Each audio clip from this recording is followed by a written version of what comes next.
कि हाल ही में रिजल्ट आया एनडीए का और उसमें उस लड़के ने ऑल इंडिया रैंक में 65 पोजीशन हासिल की। डिफेंस में जाना इस चीज़ का डिसीजन काफ़ी पहले से था, क्योंकि मेरा जो होम टाउन है उसकी वजह से वहाँ पर काफ़ी सारे लोग जो हैं वो अभी भी एक्टिवली आर्मी में सर्व कर रहे हैं। आपको बता दूं कि आसिफ के जो पिताजी हैं वो उनका वेल्डिंग का दुकान। हम भी बहुत कोशिश किए थे डिफेंस के लिए, लेकिन बट मैं नहीं जा पाया। और मेरा ये खुशी था कि मेरा बच्चा डिफेंस में जाए और भारत माँ का सेवा करे। फिर आपका एसएसबी प्रोसेस आता है, तो एसएसबी आपके बेसिक पर्सनालिटी टेस्ट करती है, जिसमें 3 तरह का प्रोसेस होता है: साइकोलॉजी, पर्सनल इंटरव्यू और ग्राउंड टास्किंग ऑफिसर। तो ये 3 चीज़, साइकोलॉजी ये देखती है कि आप क्या सोचते हैं, इंटरव्यू ये देखती है कि क्या आप क्या बोल रहे हैं, और जीटीओ ये देखती है कि क्या आप जो बोल रहे हैं, जो सोच रहे हैं, वो कर कैसे पाते हैं। घर वालों को दिखाना है, फैमिली लोगों की एक सरकारी नौकरी वाला भी एक घर में इस व्यक्ति रहता है या व्हाइट कॉलर है नौकरी करके, ये इच्छा थी कि सच में सेवा देना है या इसलिए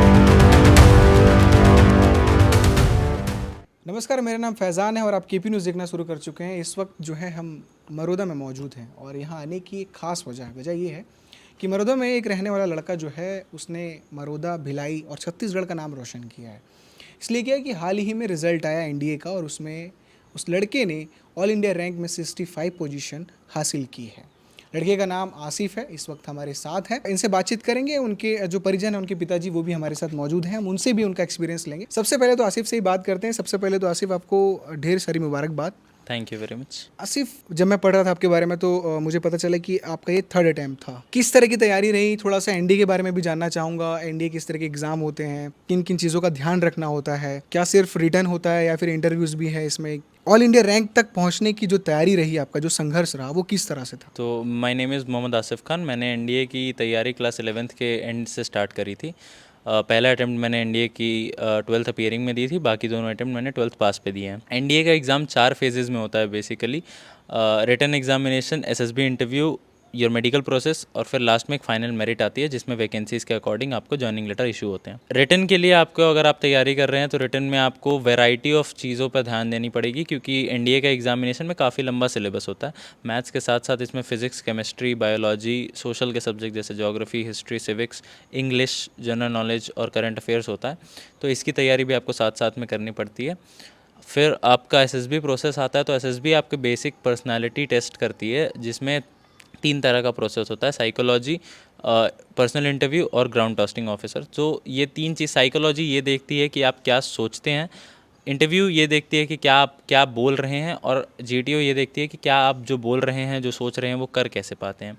ये 3 चीज़ पे आपको ग्रिप होनी चाहिए। इसके लिए आपको अपनी पर्सनालिटी को इन्वॉल्व करना पड़ेगा उस चीज़ में, अपनी कॉन्फिडेंस को बिल्ड करनी पड़ेगी, और अपने बारे में थोड़ा सा नॉलेज और अपने आसपास के बारे में थोड़ा सा नॉलेज को अपने आप को ब्रशअप करना पड़ेगा। आपकी तैयारी कैसे रही? क्योंकि आपका ये 3rd अटैम्प्ट था, 2 बार खुद को तैयार करना, क्योंकि कई बार क्या होता है, बच्चे जब एक बार फेल होते हैं किसी भी एग्ज़ाम में, तो आजकल के वर्तमान समय में बच्चे के अंदर जो पेशेंस वाली चीज़ें हैं वो धीरे धीरे ख़त्म होते चली जा रही है। तो खुद को कैसे तैयार किए कि मुझे 3rd अटैम्प्ट भी देना है और कोशिश करना है? तो खुद को कैसे डिसिप्लिन में रखा तुमने कि फेलियर के बाद भी खुद, और एक इतना अच्छा रिजल्ट लाया? तो किन चीज़ों का आपको ज़्यादा सपोर्ट मिला और कैसे खुद को रेडी रखें? जब आप तैयारी करते हैं तो एनडीए का प्रोसेस काफ़ी लंबा होता है, तो उसमें आपको पेशेंस की ज़रूरत बहुत ज़्यादा होती है। जैसा कि मैंने बताया, 4 फेजेज़ में इसका एग्जामिनेशन होता है, तो बहुत लंबा प्रोसेस होता है, लंबी जर्नी होती है। आप काफ़ी लोगों से मिलते हैं, काफ़ी लोगों से काफ़ी कुछ सीखते भी हैं। वही चीज़, वही सीख मुझे हमेशा आगे लेके जाती है, हमेशा आगे बढ़ने की वो प्रेरणा देती है कि अगर उस मेरे साथ के किसी लड़के ने, मेरे साथ के किसी दोस्त ने अगर वो चीज़ कर पाया है, तो शायद मैं भी उस चीज़ के लायक हूँ, मैं वो चीज़ कर सकता हूँ। तो वो जो एडवेंचर है, वो जो रिग्रेस ट्रेनिंग होती है उस तरह की, जिसमें आप जाते हैं, वो एक थ्रिल होता है, वो एक एडवेंचर होता है उस पूरी जर्नी का, वो आपको बरकरार रखना पड़ता है। अगर आप किसी एक प्रोसेस में फ़ेल होते हैं तो वो भी एक आपको चैलेंज देता है कि भाई मैं इस प्रोसेस में फ़ेल हुआ, तो अगली बार मैं क्या कर सकूं जिसकी वजह से मैं और अच्छा कर सकूं। वही चैलेंजेस मेरे हमेशा लाइफ में बने रहे हैं, जिसकी वजह से मैं कभी ये अटैम्प्ट्स गिनता ही नहीं था। मैं किसी चीज़ में रिजेक्ट भी होता था, फिर कोशिश करता था, फिर अगली बार देता था, फिर पास होता था। तो वही चैलेंजेस ही मुझे हमेशा आगे बढ़ने की प्रेरणा दी है। डिफेंस क्यों सोचा कि डिफेंस ही ज्वाइन करना है? क्या घर वालों का प्रेशर रहा कि नहीं बेटा तुमको डिफेंस में ही जाना है, या कोई फैमिली में ऐसा कोई मिला आपको कि नहीं यार हमारे फैमिली में पहले से डिफेंस में है, तो तुमको भी फैमिली के हिसाब से डिफेंस में ही जाना चाहिए वरना नाक कट जाएगी? या फिर तुम्हारा खुद का डिसीजन था कि नहीं मुझे एज अ डिफेंस में ही जाना है कर? नहीं, ये मेरा खुद का ही डिसीजन था कि मुझे डिफेंस में जाना है। डिफेंस में जाना है इस चीज़ का डिसीजन काफ़ी पहले से था, क्योंकि मेरा जो होम टाउन है उसकी वजह से वहाँ पर काफ़ी सारे लोग जो हैं वो अभी भी एक्टिवली आर्मी में सर्व कर रहे हैं, तो उससे वो प्रेरणा हमेशा से मिली। हम बचपन से देखते आ रहे हैं लोगों को कि जो आर्मी में गए हैं, आर्मी में सर्व कर रहे हैं, रिटायर होकर वापस आ रहे हैं, मार्टेर होकर वापस आ रहे हैं लड़ाई की जंग से, तो वो हमेशा से एक प्रेरणा देती है, हमेशा एक मोटिवेशन देती है आर्मी ज्वाइन करने के लिए। घर से कोई प्रेशर नहीं था ऐसा कि आपको आर्मी में ही जाना है, घर से बस था हमेशा सपोर्ट ही मिला है कि भाई आप पढ़ाई कीजिए, आपको और कोई सी चीज़ के बारे में सोचने की ज़रूरत नहीं है, जो भी हेल्प होगी चाहे फिज़िकली, चाहे फाइनेंशियली, चाहे इमोशनली, किसी भी तरह की हेल्प होगी, हमेशा मेरी फैमिली हमेशा मेरे साथ खड़ी थी। तो घर से कोई ऐसा प्रेशर नहीं था, जिसकी वजह से मैंने अपनी तैयारी बिना किसी होम प्रेशर के करी है, जिसकी वजह से मुझे लगता है काफ़ी एक अपर हैंड मिला है मुझे उस चीज़ का। थोड़ा सा आपको जानकारी दे दूं कि आसिफ का जो गांव है उत्तर प्रदेश का जो गाजीपुर जिला है, वहाँ पर गहमर बारा करके कोई वहाँ पर एक गांव है और उस गांव की प्रसिद्धि रही है। पहली पहचान तो उस गांव की ये है कि वो एशिया का सबसे बड़ा गांव है। दूसरा जो पहचान है उस गांव की, जो प्रसिद्धि रही है कि उस गांव से कई जो लड़के हैं और एक लंबे समय से सेना में सेवा देने के लिए बहुत से लड़के जो वहाँ पर जाते हैं। हर घर से कोई ना कोई एक या दो वहाँ के जो लोग हैं, लड़के होते हैं या फिर कोई भी हो, वो सेना में होते ही हैं। तो उस गांव का भी एक माहौल है कि उस वहाँ पर सेना के लोग बहुत ज़्यादा जाते हैं। एक परंपरा रही है कि सेना में वहाँ लोग जाते हैं, तो गाँव का भी एक बड़ा प्रभाव पड़ा है। तुम जी बिल्कुल, गांव का प्रभाव बहुत ज़्यादा पड़ता है, क्योंकि आप हमेशा देखते आते हैं वहाँ के जो मेरे सीनियर्स हैं, मेरे एल्डर्स हैं, सबको देखा है मैंने उस सर्विस में रहते हुए, तो वो काफ़ी ज़्यादा मोटिवेट करता है आपको उस लाइन में जाने के लिए। वर्तमान समय में सरकारी जॉब पाने के लिए बहुत लोगों का राय है, बहुत अलग अलग पर्पस है कि मुझे सरकारी नौकरी चाहिए, कंफर्टेबल होने के लिए मेरे घर की स्थिति ठीक नहीं है, या फिर समाज वालों को दिखाना है, घर में किसी फैमिली वालों को दिखाना है कि मैं सरकारी नौकरी पा लिया हूँ। बहुत सारे अलग अलग डिज़ायर्स और पर्पस हैं। आपका क्या रहा है कि सच में मुझे सेवा देना है, या फिर घर वालों को दिखाना है, फैमिली वालों को, कि एक सरकारी नौकरी वाला भी एक घर में इस व्यक्ति रहता है, या वाइट कॉलर है नौकरी करके, ये इच्छा थी कि सच में सेवा देना है, या इसलिए इस तक? कंफर्टेबिलिटी तो कोई फैक्टर नहीं थी आर्मी ज्वाइन करने के लिए, क्योंकि वो डिफेंस में कभी हो ही नहीं सकती आपके पास। हाँ, एडवेंचर, चैलेंजेस, ये ज़रूर एक फैक्टर था। वो ही सोचकर मैंने सबसे पहले ये चीज़ के बारे में सोची थी। सर, आपको आर्मी एक जॉब नहीं देती, आपको आर्मी एक लाइफ देती है। बाकी इंडिया में जितनी भी चीज़ें हैं, इंडिया में जितनी भी जॉब्स हैं, वो सारी आपको एक नौकरी देती है, एक जॉब देती है। बट आर्मी आपको एक लाइफस्टाइल देती है, आपको एक ज़िंदगी जीने का तरीका सिखाती है, जिसमें आपको वो एडवेंचर देती है, चैलेंजेस देती है, आपके दिल में वो जज्बा क्रिएट करती है वो कि आपको अपने देश के लिए कुछ करना है, आपको अपनी मातृभाषा, अपनी मातृभूमि के लिए कुछ करना है। तो वो ज़रूर एक रीज़न था आर्मी में जाने का। और काफ़ी सारी चीज़ें सीखी है आर्मी के एग्ज़ाम्स दे के ही, अभी और बहुत सारी चीज़ें सीखनी है आर्मी में जाकर भी। तो वो हमेशा से एक लाइफ में फैक्टर रहा है कि क्यों आर्मी में जाना है। कोई भी ऐसा वो नहीं था प्री कंसीव्ड कि मुझे वाइट कॉलर जॉब चाहिए या सरकारी जॉब चाहिए, नहीं, ऐसा कुछ फैक्टर नहीं था। मुझे बस ये था कि भाई मुझे ऐसा कुछ करना है जिससे मैं अपने देश के लिए कुछ कर सकूं, वही फैक्टर हमेशा से रहा है। आसिफ के जो पिताजी हैं अशरफ जी, वो भी हमारे साथ मौजूद हैं, उनसे भी बातचीत करेंगे। लड़का जो है एनडीए का जो एग्ज़ाम है क्लियर कर लिया है, किस तरह की खुशी है, क्योंकि 3rd अटैम्प्ट था ये? बहुत खुशी है, और ये खुशी हर माँ बाप को होती है, क्योंकि हर माँ बाप चाहता है कि अपने बच्चे को पढ़ाऊं और पढ़ाने के बाद वो अच्छे से अच्छा जॉब में जाए, अच्छी से अच्छी नौकरी करे। आसिफ का कैसा रहा था, क्योंकि 3rd अटैम्प्ट था, तो आपको ऐसा कभी लगा कि नहीं एक बार फेल हो गया तो चलो आसिफ अब छोड़ो ये सब, दुकान उकान चलो और कुछ करो, या फिर किसी और चीज़ में इंटरेस्ट है तो वो करो, ऐसा आपके तरफ से कुछ ऐसा कुछ था? नहीं, हमारे तरफ से ऐसा कभी कुछ नहीं हुआ। हमने कभी अपने बच्चों लोग को कभी दुकान पे नहीं बुलाया, सिर्फ पढ़ने के लिए बोलता था। और आसिफ ऐसा लड़का था कि इसको पढ़ने के लिए भी हमको कभी प्रेशर नहीं देना पड़ा, ये खुद ब खुद अपने आप पढ़ता रहता था। हम लोग कभी कभी ऐसा था तो कभी आके रात को देखते थे कि बच्चा पढ़ रहा है, तो हम लोग बोलते थे कि नहीं अब बहुत टाइम हो गया है, सो जाओ, कल से फिर पढ़ाई करना। आर्मी में आपने भेजा है, कुछ क्या सोचा है कि आर्मी में क्यों आप डिसीजन लिए जाने के लिए कि जा आर्मी में और सेवा देना करके? क्योंकि हमारी जो धरती है ना, वीरों की धरती है, शहीदों की धरती है। उस धरती से बहुत सारे ऐसे स्वतंत्रता संग्रामी हैं जो कि भारत माता को आज़ाद कराने में उनकी अहम भूमिका रही है। जैसे हमारे डिस्ट्रिक्ट के वीर अब्दुल हमीद थे, उस्मान ब्रिगेडियर साहब थे, ये लोग एक आइडियोलॉजी थे हम लोगों के गांव के लिए।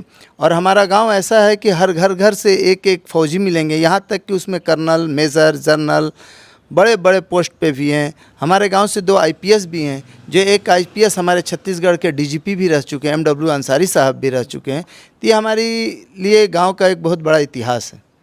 और हमको भी खुशी था कि हमारा बच्चा, हम भी बहुत कोशिश किए थे डिफेंस के लिए, लेकिन बट मैं नहीं जा पाया। और मेरा ये खुशी था कि मेरा बच्चा डिफेंस में जाए और भारत माँ का सेवा करे। इस तरीके से ज़ाहिर है ये खुशी होनी भी चाहिए। गांव का एक माहौल, गांव से प्रेरणा मिलना, घर वालों का इतना सपोर्ट मिलना।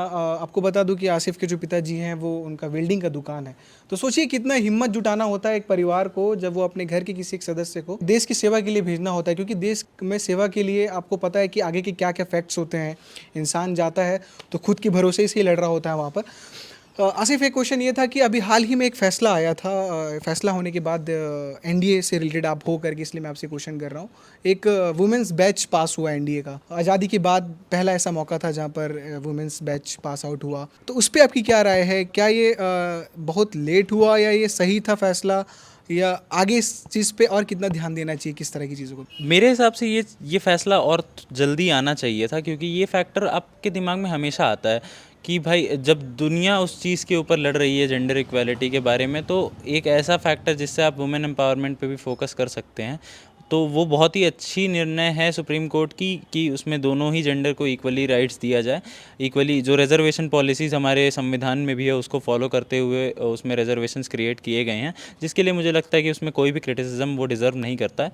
वो बिल्कुल सही डिसीजन लिया गया था। मे बी उसे और जल्दी लिया जाता तो शायद ज़्यादा बेनिफिशियल होता, ज़्यादा लोग, ज़्यादा लड़कियों को और ज़्यादा उसमें बेनिफिट होता, ज़्यादा आर्मी को भी बेनिफिट होता, ज़्यादा लड़कियाँ भी उसकी पार्ट अभी तक बन चुकी होती। तो ये और पहले लिया जा सकता था, बट देर आए दुरुस्त आए वाला बात है कि अगर अब वो चीज़ अब हो गई है तो हमें उस चीज़ का क्रिटिसिज्म नहीं करना चाहिए, हमें उसे प्रेज़ ही करना चाहिए। तो मुझे लगता है काफ़ी अच्छा डिसीजन है। और आगे इस चीज़ को और एम्पावरमेंट करने के लिए मुझे लगता है कि सिर्फ गर्ल्स की ही नहीं, पूरे एनडीए की सीट्स को थोड़ी सी सीट में बढ़ोतरी करनी चाहिए, क्योंकि आर्मी में ऑफिसर्स की काफ़ी कमी है और उस ज़रूरत को पूरा करने के लिए जो नंबर ऑफ़ सीट्स है वो काफ़ी कम है। तो कंपेयर टू दैट मुझे लगता है कि सीट्स बढ़ानी चाहिए। वही एक लौता एम्पावरमेंट मुझे लगता है कि जो आगे चलकर होना चाहिए। जो बच्चे एनडीए की तैयारी करना चाहते हैं, एनडीए के थ्रू वो आर्मी ज्वाइन करना चाहते हैं, उन बच्चों के लिए तुम्हारा क्या सजेशन रहेगा?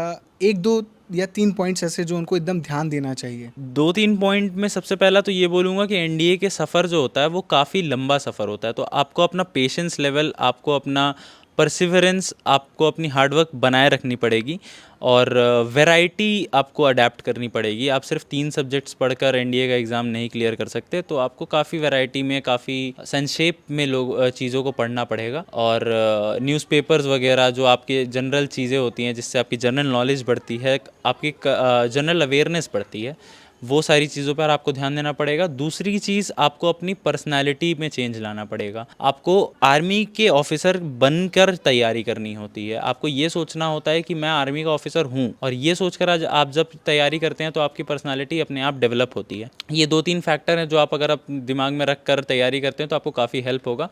और मेहनत करते रहिए, ज़रूर कभी ना कभी आपका जो मेहनत है वो ज़रूर आपको दिखाई देगी कि मैंने कहाँ मेहनत की है। तो ये बातचीत कैसी लगी कमेंट बॉक्स पे ज़रूर बताइएगा। तो मरोदा भिलाई से एक और अब्दुल हमीद जो है हमारे बीच से उभर रहा है, देश का नाम रोशन करेगा, देश के लिए अपनी मेहनत, देश के लिए अपनी जान देने के लिए भी तैयार है। और घर वाले ने जो हिम्मत दिखाई है, जो पेशेंस जो उनके अंदर था इतने लंबे वक्त से इंतज़ार करना है, क्योंकि आजकल के पेरेंट्स भी इस हड़बड़ी में हैं कि जल्द से जल्द जो मेरा बेटा है वो कोई एग्ज़ाम क्लियर कर जाए, उसकी नौकरी लग जाए।